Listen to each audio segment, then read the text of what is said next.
Hello, everybody, and thank you for joining us for another episode of WickMick. And this episode of WickMick, we're going to do a spoiler free review of Malazan, Book of the Fallen. And the first book in this series is called Gardens of the Moon by Steven Erickson. Okay, so just to get right into it, this book, I thought it was generally awesome.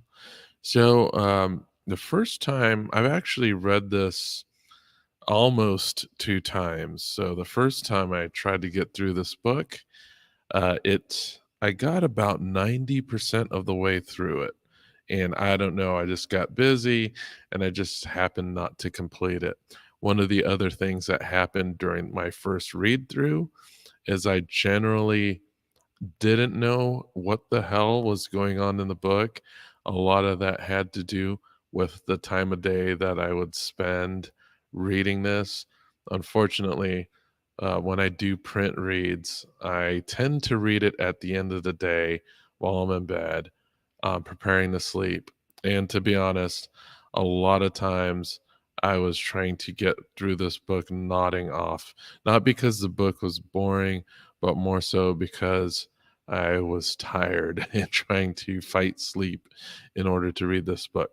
So what would generally happen is I would get chapters in like to the end of a chapter and I had nodded off several times already.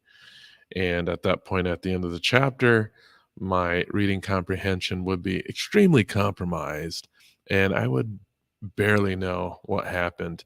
And I would often have to read chapters multiple times. So, on my second pass through this book, I actually went the audiobook route, which I thought was a really good route to take because it gave me the opportunity to enjoy the book at other times besides right before I'm going to bed, because that seems to be one of the very few options of when I have time to read.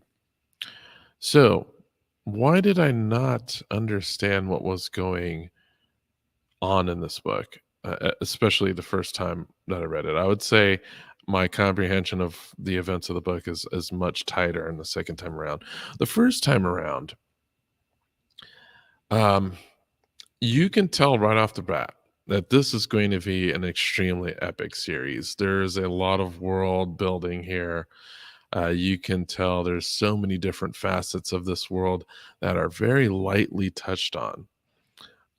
He gives you the impression that there's a very large world. The characters do not speak in a lot of exposition. So what I'm trying to say is, you really have to pay attention to the character dialogue, and because there's no narrator, this is mostly all character dialogue and their inner thoughts. So there's quite a few different characters as well as POVs. So one of the things you have to keep in mind is that there is very few moments of exposition um, when we're talking about the history of this world. There is one particular character, because he's quite old. He does talk about the history of the world a little bit, but only from the perspective of his character and the race that he belongs to. So there's many different, seems to be many different races of peoples in this series. So one of the things I will note is that this is not a book that'll hold your hand. So what I mean is there's not a whole lot of exposition. So you kind of have to really pay attention into the clues of what's going on in the world. You're not going to get any type of massive exposition dumps about the current events or history or anything else that's going on in this world. You kind of just have to sniff it out and put pieces together. Um, so yeah, that is one of the things. It's a sprawling world, but you're not going to get any heavy exposition dumps, kind of detailing the rules of this world. I didn't especially understand the magic system in this book, even though it's used quite extensively by those who can use magic. Um, but I did enjoy what use of magic that I did see, as well as, some of the fantastical creatures and beings that were encountered during the story. One of the things is this is very political. There's a lot of political machinations going on in this series. It's on the level of empires, so we got individual characters and their stories, plus these political kind of chess moves that happen from the different ends in the hierarchies of power in this world. One of the things that might be difficult for people that are not kind of familiar with fantasy or just any type of writing in general, where you really have to think a lot. One of the things here that I noticed is that the characters in this series, it is very difficult to pinpoint their motives. By the end of the book, I still don't know what many of the major characters' motives are. They do clear some parts of that up right at the end of the book. So throughout the book, you'll follow these characters, and you'll see that they're working to some end, but you don't know what that end is exactly. So that can cause a little bit of confusion about why these characters are doing what they're doing, and why is it so contradictory, and why do they contradict themselves all the time. And that's what's difficult. It's just very difficult to find out what are the motives for some of these characters, as they're not real apparent. It seems like they keep these, at least the author keeps the motives of these characters very close to the chest. Now, I'm not saying like some of the political machinations aren't obvious. Yes, they are. They're telling you, oh, we're doing this action because um, we're trying to prevent X, Y, and Z. However, as far as I can tell, there are higher motives above that, which these characters seem to act on, that completely contradict some of these spoken motives that you hear from some of the characters. So that's one thing to keep in mind of. So, as far as character development goes and the tone of the story, I'll say this: it's pretty heavy.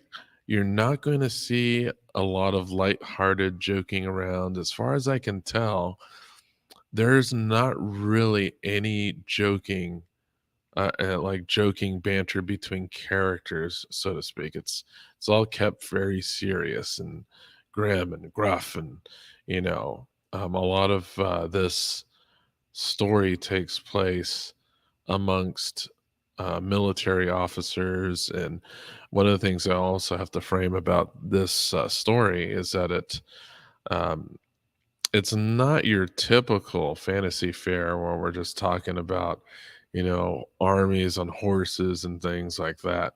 Um, like the team they follow in particular is called the Bridge Burners, who are it seems like they're a destructive engineering team that has sappers, and they kind of, I guess, specialize in sabotage. So it's not quite the same as you fielding like two armies in battle with like dragons and horses. It's very different, and it does have a very military feel to it. And when I say military, I'm thinking of military in perhaps more modern terms. Probably, when you have captains and lieutenants and ranks of that nature, and they have specific jobs like sappers. And if you don't know what a sapper is they basically plant bombs and blow things up. But yeah, it has a very different vibe, very different gruff tone to it. I wouldn't call it grim dark, but it is not lighthearted. You're not gonna see characters joking with each other. Um, if you're okay with, an extended aggressive tone like that, that's fine. I was fine with that as well. It's not like your Sanderson book where you have, like, a token character that's kind of like the humor, like that provides the humor for the book. You don't really have any of those characters here. Kind of, you might have one that doesn't make jokes, but he is kind of strange in the way he talks. But doesn't really crack jokes. So it's not really a joke cracking type of character that banters. He's more just an odd character that speaks quite strangely in comparison to the other characters.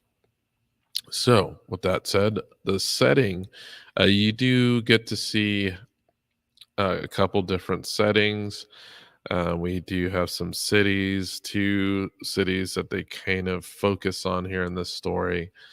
And as far as culture building and things of that nature, it's not to the extent of something you might see in a Sanderson or a Robert Jordan book. As far as the two cities are concerned, um, outside of the different biomes that these cities exist in, I don't really get a sense of how different of a culture there might be. However, there is kind of this third entity that is a race of peoples. I can't say that we can see that some of these other races in themselves might have different cultural identities, but it doesn't seem like within the races themselves do they have any differing cultural identities. And one of the things here in this book is we're mainly, for the majority of this book, looking at regular old human points of view. None of the characters, I believe, to my knowledge, are of another race outside of human. There are some other characters that are a non-human or appear to be non-standard human, but we don't get any points of view from these characters. So we don't really see their internal monologue and how they're handling particular things in a cultural view that may differ from these other humans. Now, this I would say I would recommend trying this out if you are really into epic fantasy, and I have to say really into, because this is a series, and I wouldn't recommend this to anybody that has not completed something similar in scope. So if you've started, or you've gotten well into something like The Wheel of Time, or you've read another, or many of Sanderson's Cosmere based books, and you can really get into reading a large epic story, this is something I can recommend just based off the first book. I thought it was fantastic. It's really ambitious. The magic system seems really interesting. However, it's not really super explained. One of the things I do like about that magic system is that there is an air of mystery about it, because there's no exposition explaining how this particular magic system works or how the deities of this world work. But I found it fascinating, and I will continue to the next book. So, the ending is pretty bombastic. Um, there's lots of punching, lots of fights and things like that. There's a massive fight within I think the first or second chapter of the book, and there's a lot of political intrigue and subterfuge and things like that. where you're always wondering what the motives of the characters. So they're always keeping you guessing. Steven Erickson is very good at keeping you guessing on what's coming next because I can't say that there are stories that follow that tropes pretty well where these stories become predictable in the resolutions.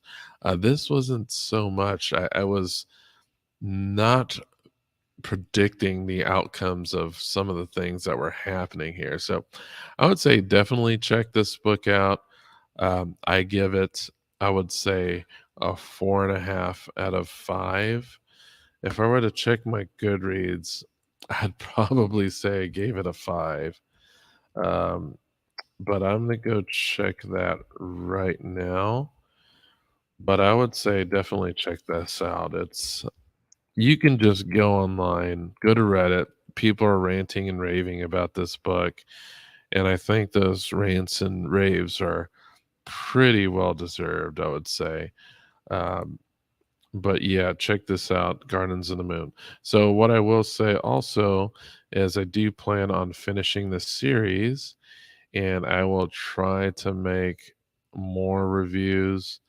It's the next few books, if I do, I have to decide whether I'm doing spoiler free or not. It's going to be quite difficult to make the next reviews interesting without spoiling anything. I think I was able to do a decent job here. Like, we're following many different characters from many sides of the conflict in this world. But maybe in my next review, I'll get a little bit more deeper into some of these characters. But from what I told, to be honest, from what I was told by other people who have gone through this series, is that the next book follows like a completely different cast. We'll see about that. I got to see how I'll experience that myself. But I will also get to another couple other reviews, especially when I'm going to do some more on The Ranger's Apprentice. I've actually read quite a few books since the last one in that series, and I'll try to get to that one as well.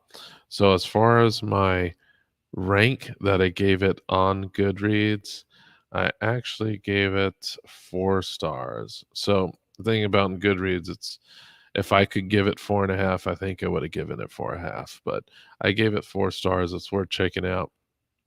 But anyway, guys, thank you for watching. Check out my other videos. Please like and subscribe. Punch that like button. And thank you for checking me out. Have a great day, fellas and ladies.